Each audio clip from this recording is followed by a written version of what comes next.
Hello children and hello sweet mothers of little children. So as I had promised, I'm going to start the first story of Ramayana of King Ram. So King Ram's story is essentially a story of good winning over evil, of how although he was a prince, he had to live in the forest and he had to fight demons, and how his character is full of patience and love for all, and how he comes out as a very benevolent and victorious king in the story till the end. So let me begin from the very beginning. So there was a beautiful kingdom in India called Ayodhya. This place was really beautiful. It had the river of Saryu flowing through it. There were lots of flowers, lots of greenery. It was a very beautiful place. And the people of that place were even more beautiful. They were very kind-hearted, they were very gentle, very calm, and they loved everybody. They were all very affectionate, nice people. And the people of this land were so nice. The king was even better. The king's name was Lord Dashrath. He was a very benevolent king. He used to look after his people very well. He was very caring and a very, very good ruler. But as luck would have it, he did not have any children. He was deprived of the joy of having any children, although he married 3 times. So he had 3 wives in the hope of getting a heir to the throne, but none of them were blessed with a child. So his wives were Kaushalya, Kekai and Sumitra.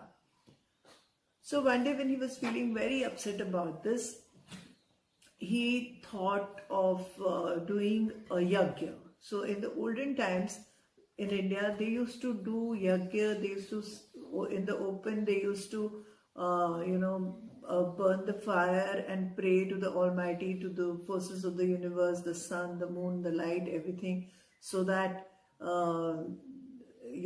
whatever negativity is there in this world, that should disappear and positivity should come out. So, and also they would pray for their personal problems like having a child or whatever. So he decided to do a yajna, and during this time there was this very demonic king of Sri Lanka who was called Ravan. And he was a very powerful person, very, very knowledgeable. He was a pandit with 10 heads, it said. The 10 heads actually means that he has the knowledge of 10 people in one head. But he was using his knowledge for troubling people. So, and he had a, number of followers who were also like demons, who would trouble anybody who would be praying, who would trouble innocent people. So there was this whole lot of negativity coming from Ravan and his people. And it was affecting even India, Ayodhya, all these places. So when King Ram went to do the yajna and he was praying to the gods were also wanting that there should be something, that needs to be done to wipe out this evil effect of Ravan and his people from the face of the earth. Because, God is merciful, God always wants peace, God always helps us to do the good in this world. So, in India, there's a belief that every time there's too much of chaos and too much negativity, an avatar comes down. God comes in a form of a human being, and he does good to this world and cleanses the negativity from this world. So keeping that in mind, like when the yajna was happening, the gods requested Brahma. Brahma is the creator of this universe. So they requested Brahma that please do something. Send Vishnu. Vishnu is Lord incarnate God, as Dashrath's child, so that he can go and kill these demons. So Lord Brahma agreed, and after the yajna, they blessed the sweet which was to be given to Dashrath as a blessing by the Pandit. So there was a big bowl of kheer the Pandit gave Dashrath, and he asked him to offer it to his 3 wives. So Dashrath gave half of it to Kaushalya, she was his first wife, and the rest half was divided between Kekai and Sumitra. Now, it was sweet blessed by the gods. So as a result of that blessing, after about 1 year, um, all the three wives were blessed with a baby. So Kaushalya had a beautiful baby whom they named Ram. Kekai had a gorgeous son called Bharat, and Sumitra had two children called Laxman and Shatrughan. So now instead of no baby, there were 4 sons in the palace, 4 babies in the palace, and the atmosphere became very beautiful and blessed, and Lord Dashrath was very thankful that his prayers had been answered and he had such lovely bonny babies all around the place. Of course, the most loved and the most sought after child was Ram. And Ram, used to, as a toddler, used to wear those little silver anklets in his feet, which would go chum chum chum every time he would walk. And there are lots of songs to that effect in India, like it says, Thumak chalat Ram Chandra Baje Pejaniya. I'm not too much of a singer, but basically that the little child, when he's running around the palace and the sound of the anklets is filling up the palace, the royal palace, everybody is really feeling very blessed and beautiful and really cheered up by those sounds of the bells of the anklet. So this was the kind of joy that these children brought into the palace. So when the children were a little older, like how old are you right now? I don't know, but when they were about 4 years old, 4 to 5 years old, they were told that they now need to get educated. So the king sent them all to a Gurukul. Gurukul was a school in the olden days where one learned rishi or a learned man used to stay, and he would tell them, the students, teach them good manners, good behavior, the essence of working hard, the essence of respecting elders. All these things he would ingrain into them with the stories of the Vedas and teach them values and make them really hardworking and robust, young men, so that they don't get spoiled in the luxuries of the palace. Generally, the king's sons were always sent to the Gurukul to stay with the Guru. So they were all sent to Guru Vishisht. So Guru Vishisht was a wonderful Guru. He trained them very well, and they grew up into very nice, fine young men.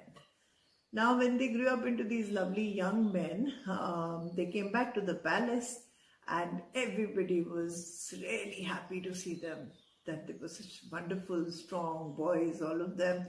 And Ram and Lakshman, they were like absolutely thick with each other, very, very best brothers and best friends. Wherever they would go together. And Lakshman, was Sumitra's son and Ram was Kaushalya's son, but they were like almost twins, so they would always be together and doing everything together. So King Dashrath was always very happy when he looked at his sons. So during this time, one sage who used to stay near the palace in a forest near the palace, he came over to meet the king. Now in those times, if a sage came to meet the king, it was thought of as a blessing for the king. So he blessed the king, and the king was very humbled, and he asked Vishwamitra, what can I do for you? Is there anything I can do for you? So Vishwamitra said, yes, you can do something for me. So he said, what is that? What can I do for you? So he said, when I'm trying to pray these days, I'm again and again being troubled by these 2 demons. One is Marich and the other one is Subahu. And they live somewhere near the forest, and they keep disturbing me and troubling me. And their mother Tadka also gives them this, permission to go and disturb me. So I really want you to allow Ram to come and get rid of them for me. So Dashrath was a little taken aback. He said, Ram is so young. How will he fight these demons? So then Vishwamitra reminded him that these demons are from Ravan's state. They are a part of Ravan's, group of demons. And only Ram can actually get rid of them, because he is actually Vishnu incarnate and he has come into the world to do this for us. So Dashrath had to agree because he promised him. So Lakshman would not let Ram go. So both Ram and Lakshman went with Vishwamitra. And then Vishwamitra started praying, and they were waiting and guarding so that nobody disturbs his prayers. So after about 3-4 days, these two demons come, and one is called Marish and one is called Subahu, and they try to trouble Vishwamitra and stop the prayers.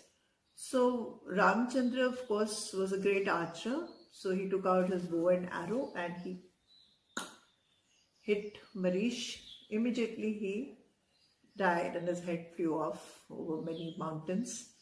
And then next came Subahu. Subahu was also gone.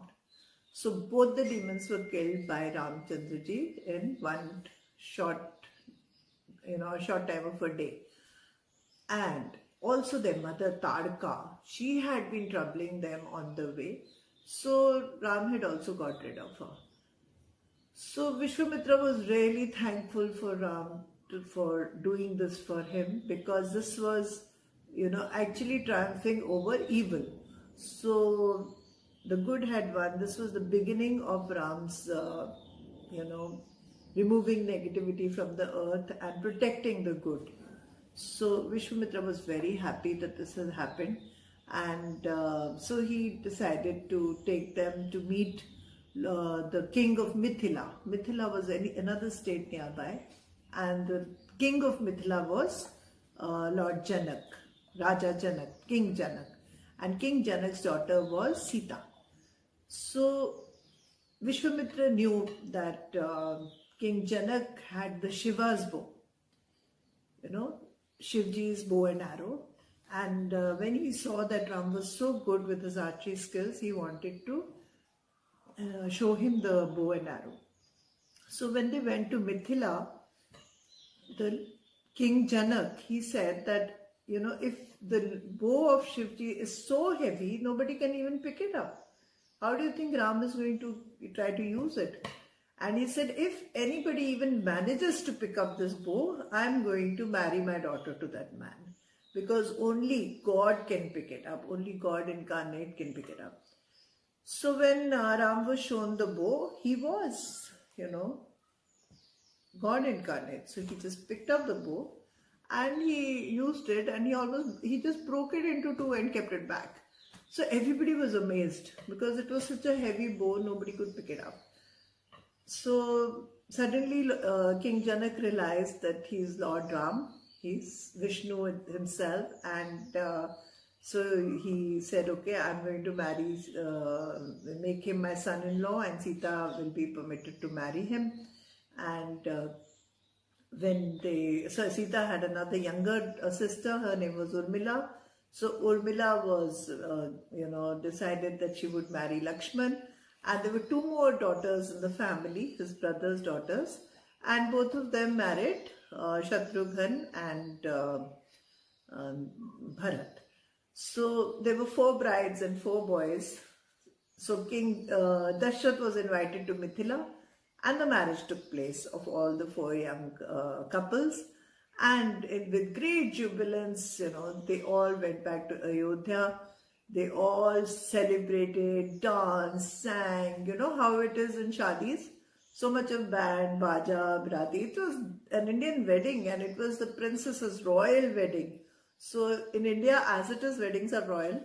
And imagine a king's 4 princes getting together. So the whole city, almost the whole country was jubilant. They were celebrating, lighting up, dancing, singing, exchanging sweets, making, throwing parties. So that was the scene. And everybody in Ayodhya was very, very happy. So this is the first part of the Ramayana about Lord Rama's birth and his, becoming a wonderful prince of Ayodhya. So I will be following this up with, at least 9 or 10 more episodes of Ram's story. so that I can complete the Ramayana with you children. So do subscribe to my channel and share and like it. And I will be waiting also for your comments. So lots and lots of love. Make use of your time and stay happy. Keep smiling and let's fight Corona together. Thank you so much.